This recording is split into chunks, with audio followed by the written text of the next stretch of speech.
Assalamualaikum warahmatullahi wabarakatuh. Para wargi mitra kaum dangu sadayana, alhamdulillah dina danget ayeuna urang sadayana tiasa patepang dangu deui. Urang sami-sami neraskeun hanca dongeng Sunda anu katunda. Dina judul dongeng sareupna di Pajajaran.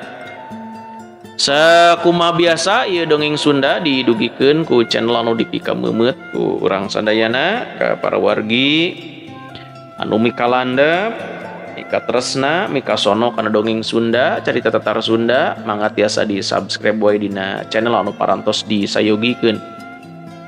Dina dinten ayeuna ieu dongeng sareupna di Pajajaran teh lebet kana seri anu ka-57 nya.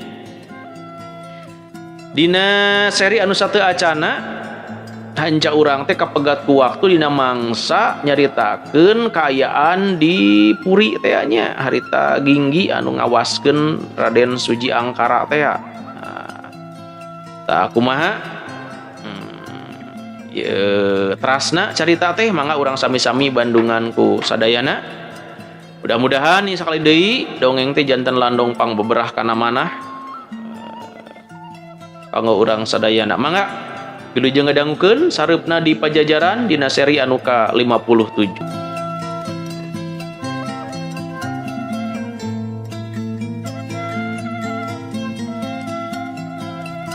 Tapi tarang Ginggi terus kerung tanda manehna keur manteng mikir, manehna keur nyopot kasimpulan.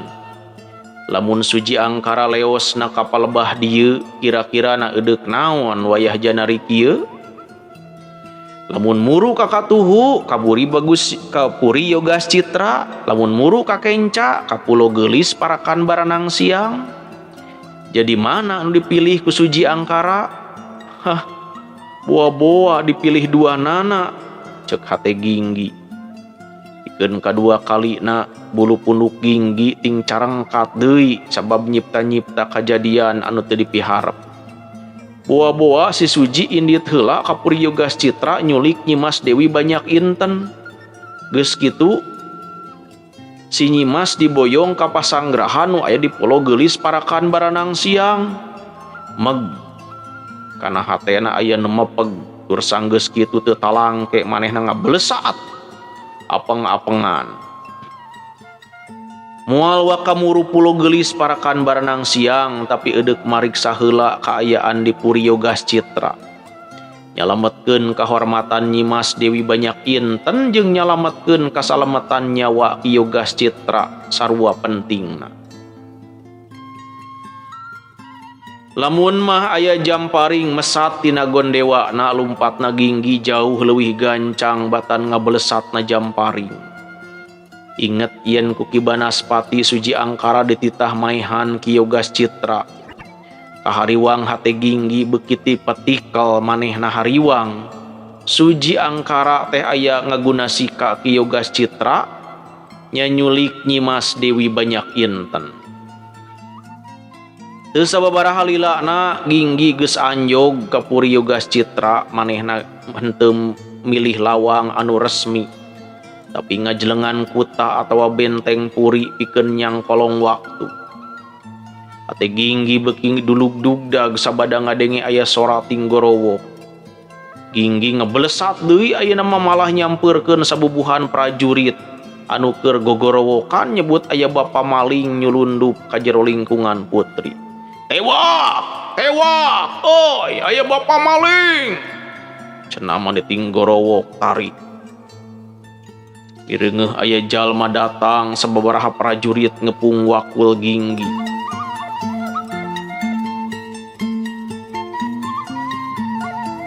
Saha maneh? Pasti ieu ulon-ulona. Tewak oi, cangkala. Patu Ginggi diobrot di sababaraha juru. Ngan manehna henteu ngalawan kajaba ukur babalicetan ngajauhan panaraja. Jumlah prajurit beki loba sawareh marawa obor tepikeun kadi sabudeureun kaayaan jadi baranang caang. Eureun heula kadenge sora tarik. Tetela anu ngagorowok teh Raden Banyak Angga lanceukna nyimas Dewi Banyak Inten. Lain sia teh badegana Ki Bagus eta.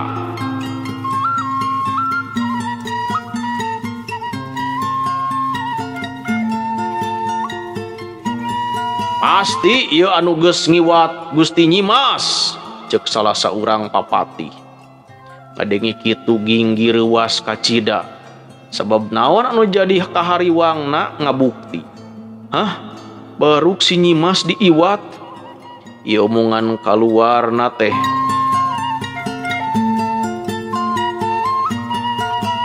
Ti Raden Purbajaya anu harita geus aya marengan Raden Banyak Angga. Cilaka Ginggi ngagorowok reuwas. Tapi ratus-ratus prajurit geus sayaga ngepung diri itu teh bari samagreng karang anu seukeut. Ginggi anu rek dikepung-kepung deui malah ngajak Raden Banyak Angga jeung Raden Purbajaya pikeun geuwat nuturkeun dirina. Hayu urang susul ka Pulo Geulis parakan baranang siang. Ceuk Ginggi bari rek miheulaan ngablesat lumpat. Ginggi, pasti Andika geus ngajudi saha anu nyulik Nyimas Dewi Banyak Inten. Ceuk Raden Purbajaya anu ditanya ukur cukup uunggeuk tur harita keneh langsung lumpat ngablesat tarik. Atuh sarerea nuturkeun Ginggi ngan kabehanana tinggalkeun jauh. Ginggi sabenerna henteu bisa mastikeun kalawan yakin naha Suji Angkara nya mawa Nyimas Dewi Banyak Inten ka Pulo Geulis parakan barenang siang. Manehna mah ukur babalagon jangan neguh Pulo Geulis parakan barenang siang teh ku Suji Angkara dianggap tempat anu mawa paninengan endah. Sababasa acara kura bakti Suji Angkara bisa bareng dedeuketan jeung Nyimas Dewi Banyak Inten. Sugan nya eta mangkeluk teh muruna kadinya, ceuk pikir Ginggi. Ginggi terus ngablesat hadita teh. Ari Pulo Geulis parakan barenang siang teh lamun ti beurang mah endahna kacida. Cihaliwung canemrang herang sakapeung lauk kabireungeuh tinggu dibeg. Manuk-manuk oge disarada dina dahan kai. Ngan lamun wayah peuting poek mongkleng buta rajin sasat teu kabireungeuh curug-curug acan nya kajaba lamun keur caang bulan. Lamun mah bapa maling edeuk mawa palingeun tangtu. Bakal muru ka tempat sepi anu jauh di tempat dumuk nya Pulo Geulis parakan baranang siang anu cocog mah. Atuh beuki panceg kajudi kadinya Ginggi oge beuki gancang lumpatna. Rek muru tengah pulo teh tangtu kudu tumpak parahu batur anu kitu. Ari cabab Ginggi mah langsung ngajleng. Batur anu kitu mah ai Ginggi mah da langsung ngajleng. Muru cai geus kitu lumpat gancang luhureun cai. Ukur sakedet netra geus aya di sisi pulo. Didinya sanajan remeng-remeng kabireungeuh aya parahu di talian. Pasti ieu parahu anyar dipake ngakut si Nyimas. Ceuk pikir Ginggi, geus anjog ka darat belesat. Awak Ginggi ngablesat deui. Tujuanna nyaeta pasanggrahan sasaungan jangkung tea. Teu bina ti sato macan gajleng. Ginggi ngajleng ka luhureun saung bari teu disada pisan. Malah tisaban tibatan sora sukuna anu ajeg nangtung di sisi saung anu kadenge harita makalah sora anu humarurung. Humarurung alatan nandangan kanyeri jeung kapeurih batin lain, tapi ieu mah humarurung anu ngawakilan hate anu kebek ku rasa birahi. Humarurungna sora Nyimas Dewi Banyak Inten, hate Ginggi dulug-dugdag. Awakna ngadadak paranas tiris jeung kana punduk karasa kukurayeun. Sakapeung eta rasa paselang jeung nafsu amarah anu ngagugudag. Lamun nuturkeun karateg amarah Suji Ginggi hayang pisan luncat ngobrot awak Suji Angkara anu keur nindihan awas nyimas Dewi Banyak Inten. Ginggi hayang ngababuk tonggong Suji Angkara tepikeun ka tulang-tulang narmuk. Ginggi hayang ngahampol punduk Suji Angkara tepikeun ka tulang beuheungna lalocotan. Pokona lamun ngagugu nafsu hayang nyiksa Suji Angkara tepi ka pae. Tapi nafsu amarah Ginggi dielingan ku Humarurung birahi nyimas Dewi Banyak Inten. Humarurung anu ngawakilan ati anu keur suka bungah alatan keur ngangkleung dina sagara cinta. Tarang Suji Angkara kungsi nepi ka benjut dihampo dampaleungeun Ginggi. Sabab harita Suji Angkara eudeuh ngagadabah kasucian Nyi Santimi anu jelas henteu ridho. Tapi nu ieu mah pan henteu kitu kajadianana, raga jeung hate nyimas Dewi geus sumerah, geus semeren serah bongkokan kana kadigjayaan birahina Suji Angkara. Lamun Ginggi ayeuna ngaganggu ka ieu dua pasangan hartina geus jail kaniaya ngaganggu kanikmatan cinta batur, ku alatan di dadasaran rasa timburu, Ginggi embung nurunkeun harkat cintana ku hal sarupa kitu. Nyeri perih mah memang karasa ngan sakali deui. Palias aing ngaruksak kanikmatan cinta batur ceuk hatena. Kituna teh manehna bari ngalengkah rek ninggalkeun eta tempat. Ngan teuing gerakanana teu ati-ati sabab teu ngagunakeun elmu ngahampangkeun awak atawa teuing kumaha anu eces lengkah sukuna teh semu disada. Palupuh ge ngareket harus deui ngareketna teh. Atuh sabatae mungguh matak ngareureuwas anu keur ulin birahi. Suji Angkara langsung cengkat bari memeres pakaianana pon kitu deui awak nyimas Dewi Banyak Inten ngagurinjal. Tur langsung memeres pakaianana anu mancawura awut-awutan teu puguh. Suji Angkara ambekna kagila-gila meureun asak kagenahanana diganggu, manehna nyerenteng ngaheumbatkeun peureupna. Ginggi eta peureub buleud ditakis ku dampaleungeunna, tapi teu kungsi lila kadenge Suji Angkara ngagoak sabab peureupna asa neungar batu cadas. Masih ngarasa panasaran peureupna anu sabelah deui dipake nonjok.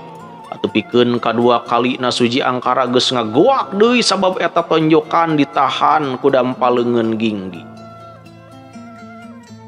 Suji Angkara ngarasa panasaran saha meureun cenah jalma anu jago-jago teuing. Panonna sasat dibolotot-bolototkeun da hayang sidik saha jalma anu ngaganggu ka manehna teh. Ngan sanggeus rada sidik Suji Angkara reuasna lain bobodohan. Hah, sia si Durwiksa ieu teh. Ginggi teu nembalan kajaba nangtung ajeg. Sabuat kitu dihandapeun saung kadenge sora anu ting gorowok nitah sangkan jalma jahat serah bongkokan. Hei, turun sia. Lamun mumuatan wande bakal diobrot ku bandring seuneu. Ceuk nu dihandap gogorowokan harita teh. Kaayaan dihandapeun sasaungan mungguh baranang sabab aya ratus-ratus obor. Ginggi kungsi ngadengi aya pakarang paragi perang anu ngaranna bandring. Eta teh sabangsa beusi buleud anu cucukan anu ditalian ku tambang geus kitu dipake nenggor musuh. Ngan lamun cikene disebut-sebut bandring seuneu pasti bebendua beusi teh dibalur heula ku cai kalahat bumi atau minyak tanah. Tur bakal dibalangkeun ka luhur sasaungan, lamun nya kitu sasaungan geus moal salah bakal kahuru. Montong ngalungkeun bandring seuneu, di dieu aya Gusti Nyimas. Ceuk Ginggi ngagorowok. Ngan bareng jeung eta awak Suji Angkara ngajleng ka handeup tujuanna hayang nubruk awak Ginggi. Jigana alatan sapasang peureupna geus teu bisa dipake, nya Suji Angkara hayang nubrukeun awakna kana awak Ginggi. anu rek ditubruk puguh embungeun malah ayeuna mah ginggi nyodokeun peureupna mani nenggal pisan kana tarang Suji Angkara. Henteu tarik teuing eta tanaga dengan lumayan matak nyedekeun awak Suji Angkara tapi kangajurah roh ka tukang. Suji Angkara ngaragap tarangna anu benyuet tur manehna kacida reuasna. Aduh, jadi sia teh. Ambek nyedek tanaga midek Suji Angkara cengkat deui. Geus kitu ngagajleng satakarna niatna jiga tadi hayang nubruk kana awak Ginggi. Ginggi embung awakna ditubruk kitu sababna basa awak Suji Angkara ngablesat muru ka hareup Ginggi nyingcat ka sisi. Atuh teu anta parah awak Suji Angkara tigorobas murag ka handapeun sasaungan. Muragna meneran kasabubuhan prajurit anu keur nungguan di handap.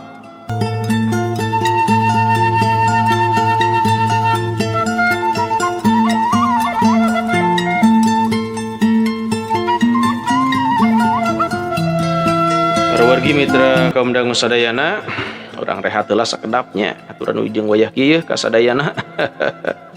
Anu masih keneh ada rangukeun dongeng. Dengekeun dongeng sareupna di pajajaran, mudah-mudahan dina dangat ayeuna sadayana nuju aya dina kayaan sehat wal afiat, nuju aya dina lindungan Allah Subhanahu wa taala. Amin ya Allah ya rabbal alamin. Aturan ujung wayah kieu ka Teh Enji di Pandeglang ya anu mika memet kana dongeng Ginggi. Kang Jaki Mubarok oge di Jakarta nya. Aturan ka Mamah El Hatman kumaha daramang di Cianjur Mekah ya. Di Mekah tapi tos euy ka Cianjur. Oge channel Unda Kapanyawangan sadayana mudah-mudahan sarehat. Lajeng ka Teh Rita Ersi sareng urang Cimahi kum we sadayana ka urang Cimahi wilujeng ngadangkeun mangga diajakan subscribe deui. Lajeng ka Pak Ustad Nurdin Kang Kanu di Pasisian Meikarta haturan ujung ngedangukeun Pananang Wijaya oge Pak Aep Karsim oge ka kasepuhan Pak Asep Sudrajat haturan ujung ngedangukeun ka Sancai Damai Pak Yayan oge Bu Dokter Yulinda Belia. Mudah-mudahan dina dangat ayeuna anu ngadarangukeun dongeng nuju aya dina kayaan sehat walafiat. Oge kumaha damang Pak Ruslan Pak Nanang Wijaya sareng ka Nene Yani, aduh sampai manco deui Nene. Sampai kapenak deui Teh Lela Sukaesih oge wilujeng ngadangukeun. Oge ka Bu Guru Bu Nani Widyaningsih di Bintara wilujeng ngadangukeun. Ka Bapak Uwon di Cikampek channel Katumbiri Sky Store hatulan wilujeng ngadangukeun oge Teh Mutiawan di Sukabumi ka Teh Hotimah ka Pak Ade Walahar, Pak Agus Sumantri, Pak Guru Yana Maryana, Pak Prabu Arjuna, Pandang Awaludin, ka Juragan Tahu. Jeung manco jeung ngadangukeun dikumkeun we ka sadayana nu masih keneh manco dina cenah dongeng Sunda Mangga. Mudah-mudahan sakali deui ieu dongeng katampi kalayan kabingahan oge jantan landong pangbebrah kana manah kanggo urang sadayana. Supados teu nyangkolong teuing kana waktos, mangga urang sami-sami teraskeun ieu dongengna. Ambek nyedek tanaga midek Suji Angkara cengkat deui. Geus kitu ngagajleng satakarna niatna jiga tadi hayang nubruk awak Ginggi. Ginggi embung awakna ditubruk kitu sababna basa awak Suji Angkara ngablesat muru ka hareup Ginggi nyingcat ka sisi. Atuh teu anta parah awak Suji Angkara titi gorobas murag ka handapeun sasaungan. Muragna meneran kasabubuhan prajurit anu keur nungguan di handap. Basa mireung aya nu murag ti luhur para prajurit mapag eta awak anu murag ku rupa-rupa pakarang nyaeta sanggeus yakin anu murag teh lain awak Nyimas Dewi Banyak Inten.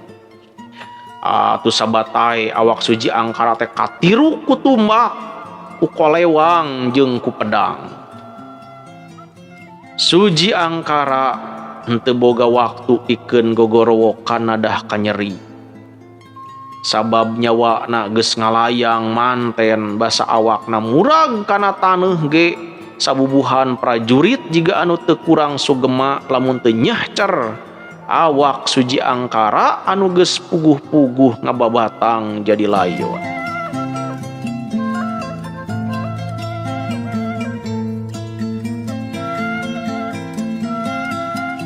Ginggi ninggalkeun Pulo Geulis parakan barenang siang bareng jeung rombongan prajurit katut Raden Banyak Angga jeung Raden Purbajaya. Di antara rombongan aya tandu dua dipanggul, hiji tandu nu dipake ngakut layon Suji Angkara, hiji deui jang ngakut awak Nyimas Dewi Banyak Inten anu kapiyuhan. Sapanjang jalan muru Kapuri Yogas Citra hate Ginggi teu puguh rasa. Pireungeuh kajadian anu lumangsung di luhur sasaungan bet asa jadi dosa. Teu bina ti mireungeuh sapasang manuk dina dahan anu keur silih tuker ka asih. Heug manuk jaluna teu pupuguh diketepel tepi ka paeh. Manuk bikangna ciciricitan asa kaleungitan ka cintana. Leheung-leheung sapasang reungit anu keur ulin birahi bari hiber, heug duana ditepak, heug paeh dua anana. Meureun di alam beh ditu eta sapasang reungit bakal ngahiji deui sacara langgeng. Ari nasib Nyimas Dewi Banyak Inten kumaha? Henteu leuwih alus batan reungit teh alebah dieu Ginggi ngarasa dosa. Dina kajadian ulin birahi anu kasaksian ku Ginggi di luhureun saung sacara kamanusaan eueuh kajadian dosa. Mudahna rasa birahi antara Nyimas Dewi Banyak Inten jeung Suji Angkara beda jeung polah ruda paksa Suji Angkara ka Nyi Santimi atau ka Nyi Wulansari. Ulin birahi di luhureun sasaungan masilih bikeun ka asih. Henteu secara kamanusaan henteu dosa, henteu cek Ginggi oge. Paling ge secara aturan etika eta polah ngalambang sari nyieun kaulinan cinta teu napak dina aturan etika agama. Aing henteu hak nyarek maranehna jiga-jiga aing teu boga kasalahan jiga kitu. Cek pikir Ginggi, meureun lamun mah hate Ginggi tu genah. Anu jadi sabab musababna mah alatan manehna sarua nya sobogoh ka Nyimas Dewi Banyak Inten. Aing dosa geus megatkeun tali kakasih batur, cek hate Ginggi. Sabot kitu ari Raden Purbajaya mah di sapanjang jalan keur nerangkeun soal paripolah Suji Angkara anu salila ieu kapindingan ku lalangse. Ceuk Raden Purbajaya lamun loba kakacauan di dayeuh Pakuan salila ieu utamana anu ngabaud kana urusan kaum awewe anu jara dikorban roda paksa eta dipilampah cenah ku Suji Angkara. Basa aya ririweuh di Puri Yogas Citra oge eta teh paripolah Suji Angkara. Ngan cilakana urang sarerea henteu ngeuh. Malah kalah muji-muji Suji Angkara salaku anu ngajait kahormatan si Nyimas, cek Raden Purbajaya deui. Hanjakal urang apalna kakarabeh dieu nya, cek Raden Banyak Angga. Sabenerna ari Ginggi mah geus apal tibeh ditu, tibeh ditu keneh. Tembal Raden Purbajaya. Raden Purbajaya ngareret ka Ginggi tapi anu direret ukur tungkul.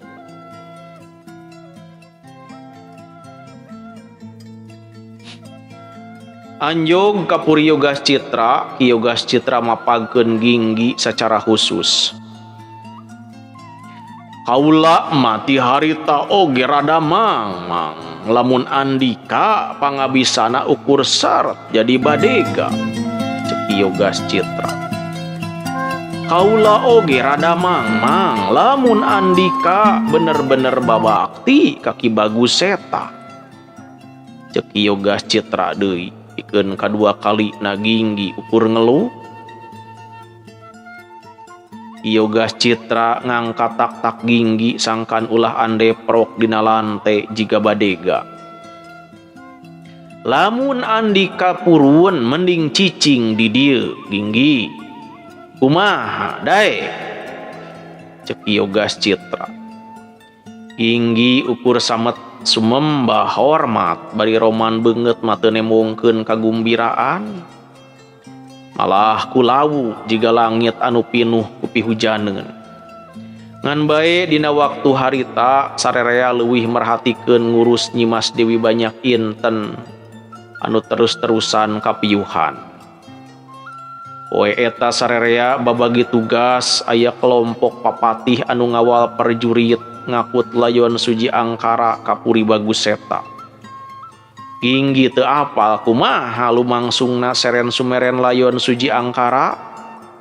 Ngan anu kanyahoan ku Ginggi isukna eueuh beja-beja anu matak ngagempurkeun balarea. Nu digawe tetep digawe, masyarakat anu dumuk di wilayah dayeuh Pakuan, anu tani tetep tani, anu dagang tetep dagang.